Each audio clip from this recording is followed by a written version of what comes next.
안녕하세요, 일렉트로캠입니다. 오늘은 브라이선의 리튬 설퍼 배터리에 대해서, 그러니까 리튬 황 배터리죠, 대해서 한번 알아보려고 합니다. 구독자님께서 많이 이 배터리에 대해서 요청을 해주셨는데요. 사실 이 배터리는 제가 과거에 다루긴 했었습니다. 그래서 이제 제 구독자님께서라면 배터리 기술이 어떻게 발전하신지 잘 아실 텐데요. 최근에 이제는 회사에서 이런 걸 하겠다고 꽤 이제 획기적이죠. 보시면 1200마일이면 거의 2500km에 육박하는 정도입니다. 굉장한 것이죠. 근데 이론상, 그러니까 리튬 황 배터리가 기존의 배터리에 비해서 최소 에너지 덴시티가 4배, 5배 정도는 되기 때문에요. 구축하는 거는 크게 이상한 게 없습니다. 사실 리튬 황을 보지 않아도 제가 과거 영상에서 누누이 말씀드렸지만 실리콘이라든지 여러 다른 물질들이 이미 나와 있습니다. 근데 무엇이 문제였죠? 안전성이죠. 늘 안전성이 문제입니다. 제가 그때 이런 논문도 다뤘었죠. 사이언스 어드밴스에 이제 나간 리튬 황 배터리에 대해서도 이제 다뤘는데요. 항상 이런 배터리는 안전성과 귀결되기 때문에 한 가지만 볼 수가 없습니다. 리튬 황도 그때 보여드렸던 게 덴드라이트. 그러니까 리튬이 양극과 음극에서 이제 반응을 하면서 거기서 부피 팽창을 한다든지 혹은 덴드라이트 아주 뾰족뾰족한 이제 부산물을 만들어서 세퍼레이터를, 그러니까 분리막을 투과한다든지, 그래서 이제 배터리가 쇼트나게 돼서 폭발하게 한다든지 여러 가지 이런 안정성 문제들이 있기 때문에 현재까지 논문에서 지금 브라이선이 하겠다는 그 목표치를 한 논문을 제가 지금 찾아보질 못했습니다. 이 브라이선에서 얘기한 것들을 보면은 거의 사람들이 꿈에 그리던 리튬 황으로 하고 할 수 있는 거의 꿈에 그리던 것들을 다 모아놨는데, 기사를 잘 보면은 아직 이 회사가 투자자를 구하지 못한 것 같습니다. 그래서 투자자를 막 구한다는 이야기들이 많고요. 그러니까 앞으로 이렇게 하겠다는 목표라고밖에 느껴지지 않습니다. 그러니까 아직 현실적으로 이걸 구현했다고 보여지진 않습니다. 그러니까 조금 약간의 좀 냄새가 납니다. 그때도 이 논문을 제가 소개시켜 드렸던 것 같은데, 작년 11월에 이제 나온 논문인데, 리튬 황 배터리에 대한 어떤 총체적인 리뷰 페이퍼입니다. 현 시장이 어떻고 이런 것들을 이제 나타낸 페이퍼들인데요. 보면 중국인들이 참 많죠. 이 배터리 학계에 중국인들이 정말 꽉 잡고 있습니다.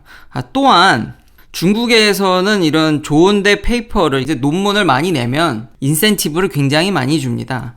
그러니까 브라이선이 이 목표로 한 거는 지금 어떠한 페이퍼에서도 이걸 한 방에 다 구현한 페이퍼가 없거든요. 그러니까 이걸 하면은 지난번에 제가 말씀드렸던 삼성의 전고체 배터리가 이제 네이처 에너지라는 아주 하이 임팩트 저널에 나갔는데 거의 그 급에 지금 하겠다는 목표입니다. 그러니까 중국에서 인센티브가 굉장히 크기 때문에 이런 거를 논문을 안 냈을 리가 없거든요. 근데 그런 논문이 없습니다. 그러니까 이건 거의 목표일 확률이 높고요. 그러니까 현실성이 아직 현재 구현되지 않았을 확률이 굉장히 높고요. 그러니까 작년 11월이면은 한 5, 6개월 전이죠. 그때 이미 대부분의 이제 리튬 황 배터리의 문제가 뭐냐면, 그나마 지금 브라이선이 얘기한 걸 다 한 방에 구현하지는 못했지만 그 일부분은, 안정성을 포기한다면 일부분을 구현했지만 그것마저도 다 코인셀로 구현한 겁니다. 데이터들이 다 요만한 아주 조그만한 코인셀로 구현한 거거든요. 그러니까 현재 대량 생산하고는 거리가 여전히 멀고요. 안정성은 둘째로 치더라도 이미 이 파우치셀로 이걸 구현하는 데가 한 군데도 없습니다. 그러니까 성능이 안 좋더라도 파우치셀이라도 누군가 성공을 하면 이걸 논문에 쓸 거거든요. 그 중국 친구들이 절대 안 쓸 사람들이 아닙니다. 돈이 걸려 있기 때문에. 근데 지금 아무런 그런 페이퍼가 없고요.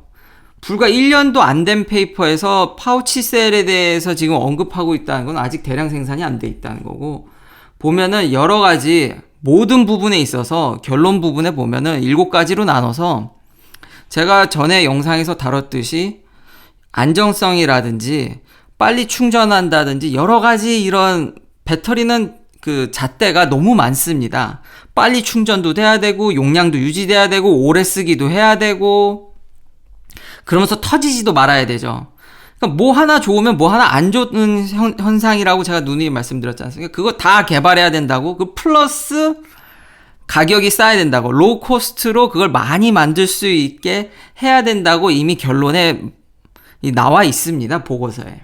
그리고 현실적인 골은 당장 이런 걸 다 만족시키면서 지금 아마 테슬라가 에너지 덴시티가 거의 300 가까이 육박하는데, 그거보다 좀 높은 400 플러스 이제 100사이클만 더 가도 굉장히 이제 현실적인 골이라는 거를 이미 알려주고 있습니다. 자, 그럼 테슬라는 어떻게 하고 있을까요? 테슬라가 이제 조만간 이제 배터리 데이라든지 이제 실적 발표 및 곧 앞두고 있는데요. 그때 이제 루머들이 1밀리언 마일 배터리라고 해서 이제 거의 160만 킬로를 견딜 수 있는 이제 배터리 페이턴트 배터리를 이제 발표한다는 얘기가 많은데, 이미 그거에 대한 이제 특허가 최근에 공개가 됐는데요. 저는 이 특허가 공개됐을 때 최근에 맥스웰이라는 회사를 인수하지 않았습니까? 그래서 이제 드라이 일렉트로드라든지 그런 것쯤은 좀 현실성이 있지 않나 봤더니 이 특허 내용은 여전히 NCA를 쓰고요. 그러니까 파나소닉이 잘하는. 근데 파나소닉이 그때 특허를 내지 않았거든요. 알루미늄을 도브를 어떻게 하는지 재료를 알아도 그 레시피 어떻게 베이킹하고 이런 공정 프로세스들을 전혀 특허를 걸지 않고 이제 비공개로 있었는데, 사실상 테슬라가 이번에 그거를 오픈했다고 보여집니다. 보시면 기존의 배터리 지금 현재 생산 라인을 거의 바꾸지 않고 신터링을 했거든요. 신터링이 뭐냐면 여러 논문에서 보여드렸듯이 이제 배터리 안에 이런 알갱이들이 참 많은데 그 사이사이에 이런 구멍에 부산물이 낀다든지 혹은 이렇게 되면은 이 각각 그레인의 산화막이라든지 배터리가 쉽게 디그레이션 되는 문제들이 생깁니다. 그러니까 열화된다고 해야 될까요? 그것을 신터링으로 이제 고온에서 이걸 약간 태우는 거죠. 고온에서 이거 베이킹을 해서 이것들을 합칩니다. 합쳐서 이렇게 더 큰 그레인을 만들고 최소한 이제 포 사이즈를 최대한으로 줄이는 겁니다. 일종의 아주 빈틈없이 잘 이제 유니폼하게 잘 코팅한다고 생각하시면 될 것 같습니다. 그러니까 기존의 어떤 자기들이 만든 배터리 방식을 바꾸지 않고 공정에서 이제 온도라든지 요런 정도만 살짝 바꿔서 이번에 이제 1밀리언 마일 배터리를 이제 구상할 것으로 지금 예상됩니다. 맥스웰을 인수해서 그 드라이 일렉트로드를 하는 것마저도 이건 좀 가능성이 있지 않았나 생각하지만 그 정도 가는 것도 배터리 업계에서는 이게 쉬운 일이 아닙니다. 특히나 테슬라 같이 대량 생산을 해야 되는 입장에서는 조금씩 바꾸는 게 굉장히 하이 리스크입니다. 그리고 제가 그때 테슬라가 이제 에너지 스토리지에 대해서도 굉장히 이제 신경을 쓰고 있다고 말씀드렸는데요. 이 100만 마일 배터리는 진짜 테슬라한테는 굉장히 중요합니다. 전기차한테도 중요하지만 리뉴어블 에너지를 하게 되면 결국 엄청나게 많은 배터리가 필요하기 때문에 이 시장이 지금 급격히 폭증할 기세를 보이고 있거든요. 그러니까 반드시 이번에 이제 며칠 안 남았 이 배터리 관한 특허라든지 이런 부분들은 아마 반드시 발표할 것으로 예상됩니다. 근데 브라이슨이 이렇게 아직 이제 논문상에서나 되는 것들을 이렇게 좀 약간 뻥 튀겨서 발표한 이유가 뭘까요? 여기 보면 당연히 투자자를 얻으려는 것과 현재 이제 오스트레일리아에 있는데 여기에 황이 참 많답니다. 그래서 이 원재료를 싸게 구할 수 있다라는 점도 아마 도움이 됐을 텐데요. 그것보다 더 큰 문제는 이 업계에 굉장히 그러니까 혁신에 목말라 있다고 할까요?